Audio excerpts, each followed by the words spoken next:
2024-25 ஆண்டில் $30.50 பில்லியன் அமெரிக்க டாலர் மதிப்புக்கு ஏற்றுமதி செஞ்சு இந்திய அளவில் 3வது இடத்தை பிடிச்சிருக்கோம்.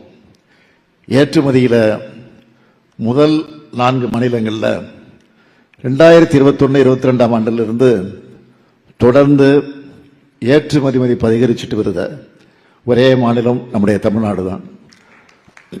தொழில் வளர்ச்சிக்கும் தொழில்துறையினருக்கும் தொழிலாளருடைய நலனுக்கும் என்னவெல்லாம் தேவைன்னு உன்னிப்பாக கவனித்து செயல்படுவத காரணத்தால் தான் இதெல்லாம் சாத்தியமாச்சு. பல்வேறு சுய வேலைவாய்ப்பு திட்டங்களின் கீழ் கடந்த 4 ஆண்டுகளில் 59,915 புதிய தொழில் முனைவோருக்கு 2031 கோடி ரூபாய் மானியத்தோட 5,209 கோடி 51 லட்சம் ரூபாய் கடனுதவி வழங்கப்பட்டிருக்கு. திராவிட முன்னேற்ற கழக அரசு என்றால தொழில் வளர்ச்சி தான். அதுலேயும் எம்எஸ்எம்இக்குன்னு அதிக முக்கியத்துவம் கொடுப்போம். அதனால தான் நாட்டிலேயே முதலாக 2008 ஆண்டிலேயே எம்எஸ்எம்இக்குன்னு தனிப்பட்ட பாலிசியை வெளியிட்டோம். அதேபோல் கடந்த 4 ஆண்டுகளில் முதலீட்டு மானியம், மின் மானியம், ஊதிய பட்டியல் மானியம், பின்முனை வட்டி மானியம்னு பல்வேறு இனங்களில் 19,931 எம்எஸ்எம்இ நிறுவனங்களுக்கு 1,381 கோடியே 91 லட்சம் ரூபாய் மானியமாக வழங்கியிருக்கிறோம். வேலைவாய்ப்பை உருவாக்குறதுல வேளாண்மைக்கு அடுத்த இடத்துல எம்எஸ்எம்இக்கள் தான் இருக்கு. எனவே இந்த நிறுவனங்களுக்கு கொடுக்கப்பட வேண்டிய நிலுவைத் தொகையை விரைந்து பெற்றுத்தர தமிழ்நாடு அரசு தொடர்ந்து உழைச்சிக்கிட்டு வருது.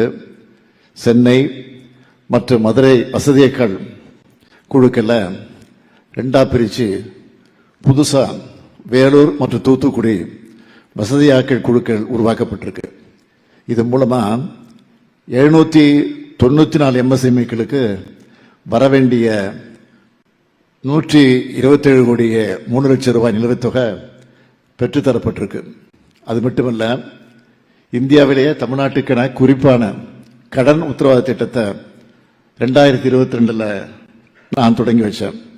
அது மூலமாக இதுவரைக்கும் 42,278 எம்எஸ்எம்இக்களுக்கு 7,578 கோடி 53 லட்சம் ரூபாய் கடன் வழங்கப்பட்டிருக்கு.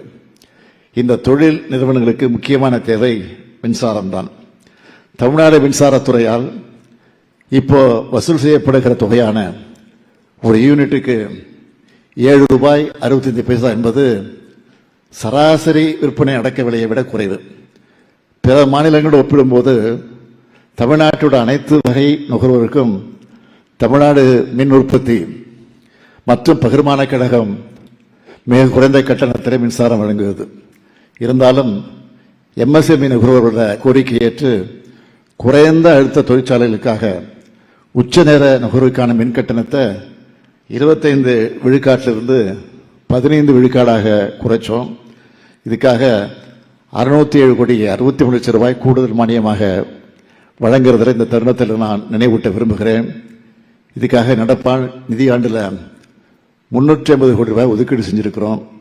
அது மட்டுமல்ல, தென்னை நார் தொழில் கொள்கை, தமிழ்நாடு உணவு பதப்படுத்துதல் மற்றும் வேளாண் ஏற்றுமதி மேம்பாட்டுக் கழகம், ஸ்டார்ட் அப் நிறுவனங்களுடைய வளர்ச்சிக்கு புத்தொழில் மற்றும் புத்தாக்க கொள்கைன்னு எல்லா தொழில்களையும் கவனம் செலுத்தி முன்மாதிரி முயற்சி அனைத்தையும் எடுத்துக்கிட்டு இருக்கிறோம்.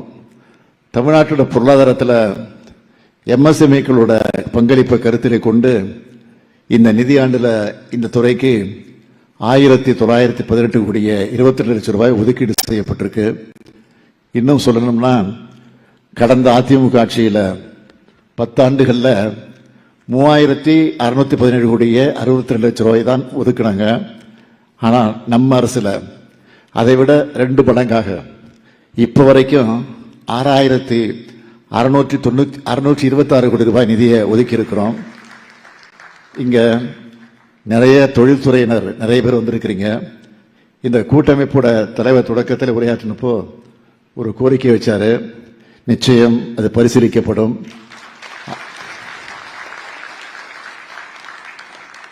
கோரிக்கை வைத்த அவருக்கு மட்டும் இல்லை, அதை கேட்டு கொண்டு உங்களுக்கும் நானும் ஒரு கோரிக்கை வைக்கிறேன். இந்த கண்காட்சியில் காட்சிப்படுத்தப்பட்டிருக்கிற தொழில்நுட்பங்களை பயன்படுத்தி தமிழ்நாட்டுக்கு நீங்கள் தொழிலில் முன்னேற்றம் காணணும். தமிழ்நாட்டோட தொழில் வளர்ச்சியில் மாபெரும் பங்களிப்பு வழங்கி தமிழ்நாட்டை இந்தியாவிலேயே நம்பர் 1 மாநிலமாக நிலைநிறுத்தணும். அதுக்கு உங்களுக்கு துணையா நம்ம திராவிட மாடல் அரசு உறுதியாக இருக்கும் என்பதை தெரிவித்து விடைபெறுகிறேன். நன்றி, வணக்கம். டயா பூஸ்டர் சுகருடைய ரிமோட் கண்ட்ரோல் இனி உங்க கையில. அனைத்து மருந்து கடைகளிலும் கிடைக்கும். செய்திகளை உடனுக்குடன் தெரிந்து கொள்ள கீழ்கண்ட கேபிள் மற்றும் டிடிஎச் நெட்வொர்க்குகளில் எம்நாடு செய்தி தொலைக்காட்சியை காணுங்கள். பாதகம் செய்பவரை கண்டால் நாம் பயம் கொள்ளலாகாது பாப்பா. மோதி மிதித்து விடு பாப்பா, அவர் முகத்தில் உமிழ்ந்து விடு பாப்பா. அண்மை செய்திகளை உடனுக்குடன் தெரிந்து கொள்ள இணைந்திருங்கள் எம்நாடு தொலைக்காட்சியுடன்.